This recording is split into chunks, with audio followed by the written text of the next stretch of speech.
अस्सलाम वालेकुम जी। तो डियर स्टूडेंट्स, कैसे हैं आप? ठीक है, मैं उम्मीद करता हूँ आप खैरियत से होंगे। आज की ये जो वीडियो है ये 9th क्लास इंग्लिश कंपलसरी तमाम बोर्ड्स के जो स्टूडेंट्स हैं उनके एनुअल एग्ज़ाम के सिलसिले में ये ग्रामर का जो पोर्शन है उस पर मबनी है। लिहाजा आपने इन तमाम क्वेश्चन को अच्छे तरीके से देखना है और याद कर लेना है, ठीक है जी।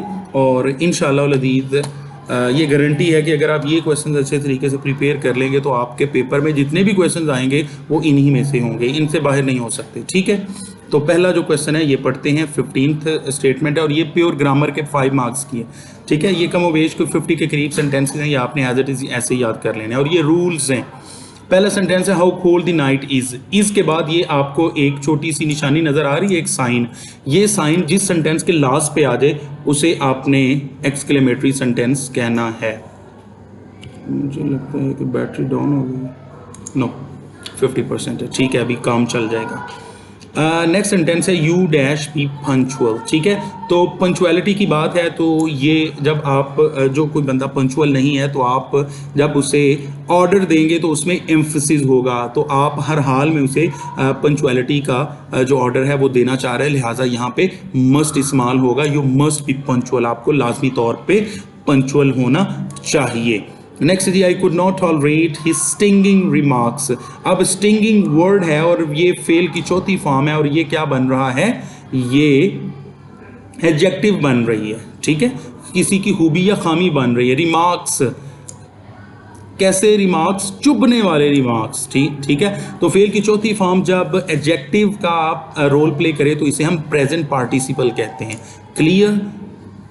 और इसके पैरेलल पास्ट पार्टिसिपल है कि अगर फेल की थर्ड फॉर्म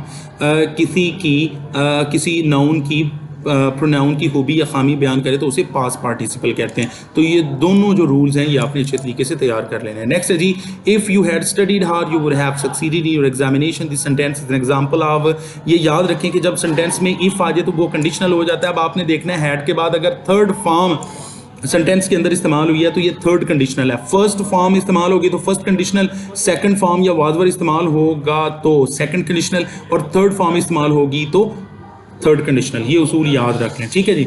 नेक्स्ट है जी, वी वॉच्ड हिम गो। ये डियर स्टूडेंट्स याद कर लें कि गो फेल की पहली फॉर्म है और अगर यके बाद दीगरे एक जुमले में दो लगातार फॉर्म्स आ जाएं, जैसे ये देखें वॉच्ड भी फेल की फॉर्म है और उसके बाद ऑब्जेक्ट और उसके बाद फेल की पहली फॉर्म है, तो जो सब्जेक्ट जैसे कि यहाँ पे हुई है, यहाँ इससे ज़्यादा दूर होगी और पहली फॉर्म होगी उसे हम इन्फिनेटिव कहेंगे, ठीक है जी। तो डी ऑप्शन दुरुस्त है।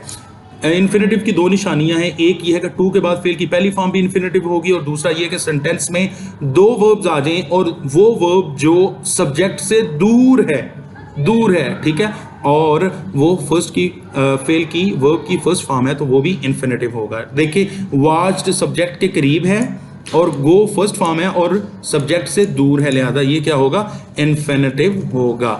इंशाअल्लाह अज़ीज़ ये गारंटी है कि अगर आप ये क्वेश्चन सिर्फ अच्छे तरीके से याद कर लें तो ग्रामर में से आपके मैक्सिमम मार्क्स इंशाअल्लाह अज़ीज़ आएंगे। नेक्स्ट है जी, माय मदर बिकम्स एंग्शियस, ठीक है। ये फर्स्ट जो लेसन है आपका वहाँ से फिल इन द ब्लैंक ली गई है, तो एंग्शियस ही ऑप्शन दुरुस्त है। नेक्स्ट है जी, रसूल सल्लल्लाहु अलैहि वसल्लम migrated from Mecca to Medina, ठीक है जी।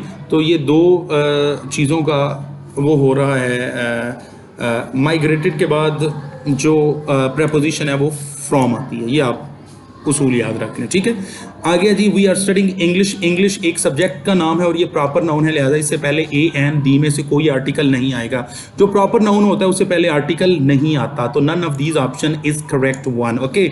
उसके बाद फिर वी वॉच्ड हिम गो, ये भी मैंने पढ़ा दिया है कि गो इन्फिनेटिव है। नेक्स्ट है जी, वेट के बाद जो है वो टिल आएगा, ठीक है, wait till I return.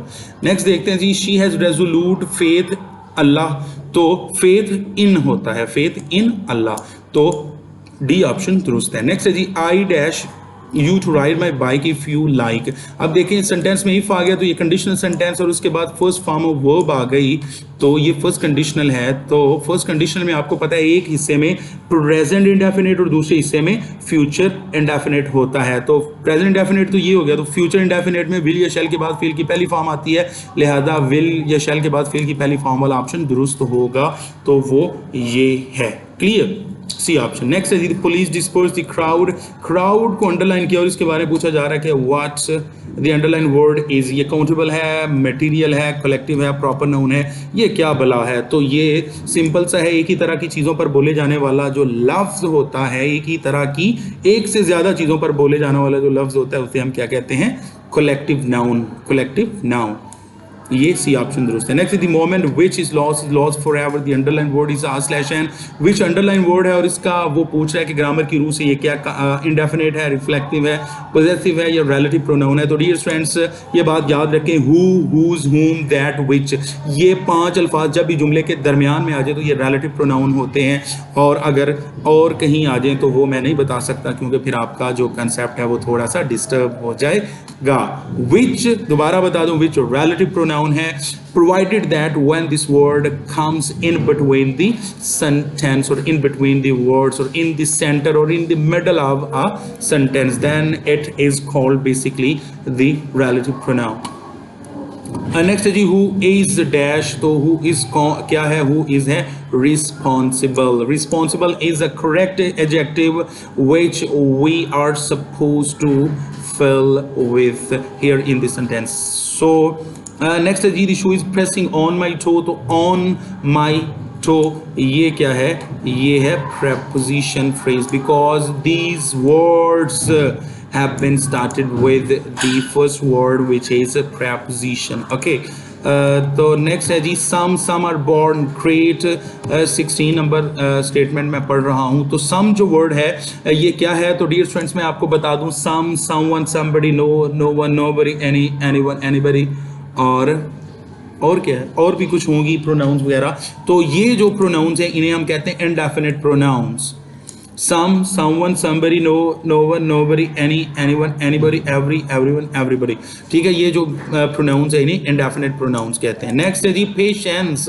Patience कहते हैं सब्र को, और सब्र किसे कहते हैं? ये एक ऐसी फीलिंग है जो ना हमें नज़र आती है, ना इसे हम देख सकते हैं, ना हम इसे छू सकते हैं। तो ऐसी चीज़ जिसे ना हम छू सकें ना हम देख सकें, उस चीज़ के नाम को हम इंग्लिश ग्रामर में अब्स्ट्रैक्ट नाउन कहते हैं। क्लियर। नेक्स्ट है जी if they arrive late they will miss the bus. अब देखें ये क्या है? कंडीशनल टाइप 1, 2, 3 या 4 है। इफ सेंटेंस में आ गया तो कंडीशनल है, अगर फर्स्ट फॉर्म आ गई दोनों हिस्सों में, ठीक है, या प्रेजेंट इंडेफिनिट आ गया और फ्यूचर इंडेफिनिट आ गया तो ये कंडीशनल टाइप 1 होगा। नेक्स्ट है जी पेंटिंग। पेंटिंग इंग्लिश ग्रामर की रूह से क्या? रेगुलर वर्ब है, प्रेजेंट पार्टिसिपल है, जैर और इन्फिनिटिव वर्ब है। ये क्या चीज़ है? ये बहुत मुश्किल नहीं है, बहुत सिंपल है, जस्ट आपने पढ़ना मुझसे है।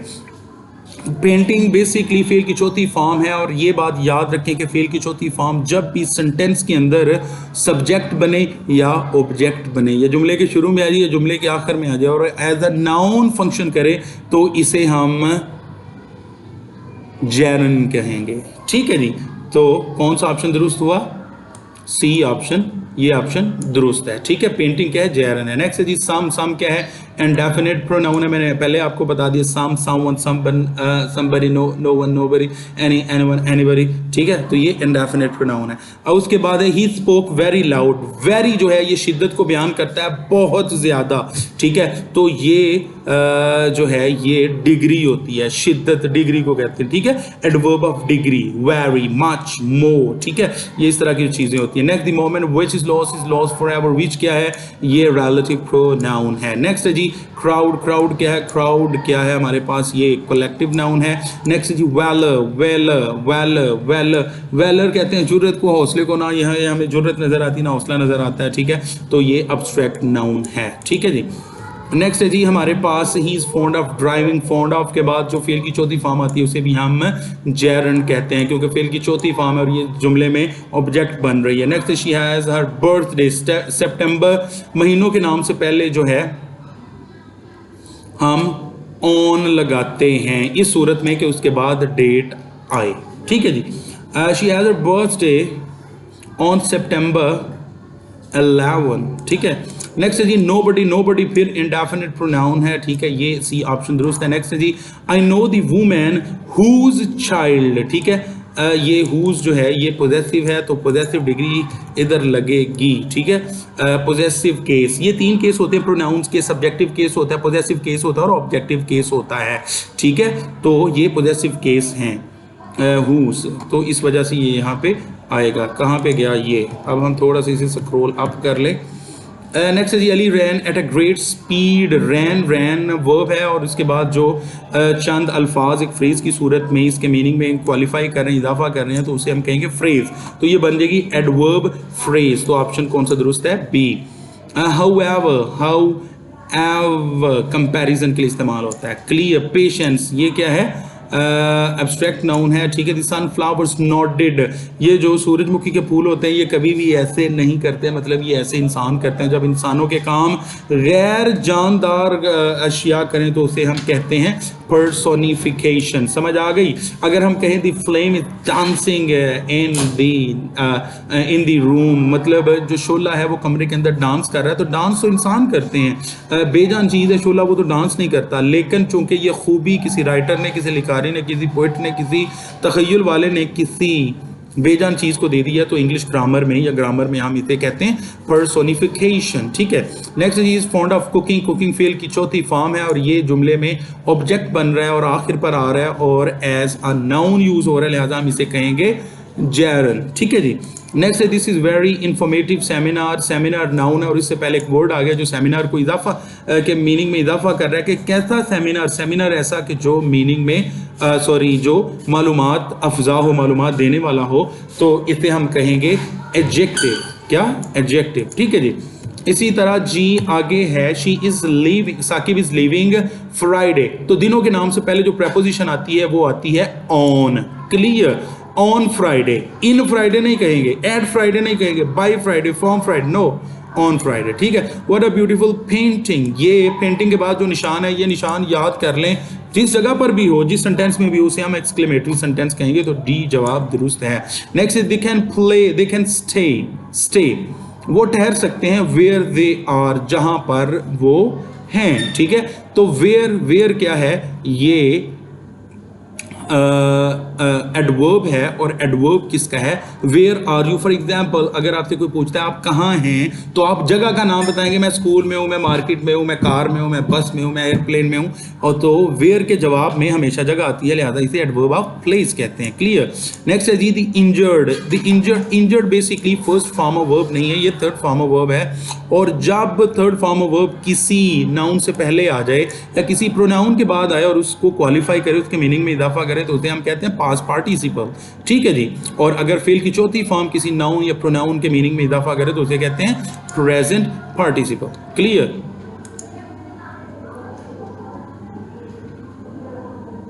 नेक्स्ट है जी हमारे पास क्राउड, क्राउड वही चीज़ एब्स्ट्रैक्ट है, ठीक है। विच वो दोबारा आ गया, विच विच विच मतलब जुमले के विच, सॉरी मतलब उसके दरमियान, in the middle of a sentence, which, whose, whom, that, ये रिलेटिव प्रोनाउंस कहलाती हैं, अच्छे तरीके से तैयार कर लें।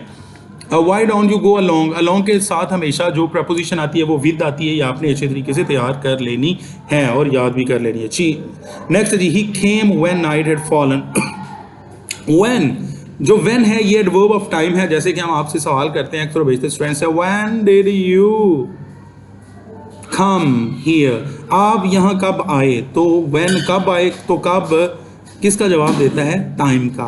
और हम जैसे सवाल करते हैं डेली बेसिस पे एक दूसरे से पूछते हैं, when do you get up, आप कब उठते हैं, when do you wake up, आप कब, when do you go to school, ठीक है, when do you leave for school, आप स्कूल के लिए कब रवाना होते हो, तो टाइम, तो ये क्या है, एडवर्ब ऑफ टाइम। क्लियर है, ये ऑप्शन दुरुस्त है। नेक्स्ट है जी लाइफ, लाइफ जिंदगी को कहते हैं और जिंदगी नजर नहीं आती, जिंदगी नजर आती है नहीं, हम ये कह तो देते हैं और तू मेरी जिंदगी, आप मेरी जिंदगी हो, लेकिन ये जस्ट ग्रामर के पर्सपेक्टिव में देखा जाए तो जिंदगी एक ऐसी चीज़ का नाम है जिसे ना हम टच कर सकते हैं ना हम उसे देख सकते हैं। तो लिहाजा ऐसी चीज़ जिससे ना हम टच कर सकें ना हम देख सकें, उस चीज़ के नाम को हम इंग्लिश ग्रामर में कहते हैं एब्स्ट्रैक्ट नाउन। तो ये अच्छे तरीके से याद कर लें। उसके बाद ट्रांजिटिव वर्ब नीड्स, जो ट्रांजिटिव होता है वो ट्रांसफ़र होता है, ट्रांसफ़र मुंतकिल होता है एक से दूसरे पर, ठीक है। तो जो ट्रांसफ़र होता है उसे क्या चाहिए होता है, सब्जेक्ट से ट्रांसफ़र होता है, छलांग लगाता है किस पे, ऑब्जेक्ट पे। तो ऑब्जेक्ट उसे चाहिए होता है, लिहाजा ए ऑप्शन दुरुस्त है। नेक्स्ट है जी, we shall wait here until you come. Dear students, बाकी के जो MCQs हैं वो हम बाद में पढ़ेंगे। Thanks for watching this video. अल्लाह हाफिज़, बाय बाय।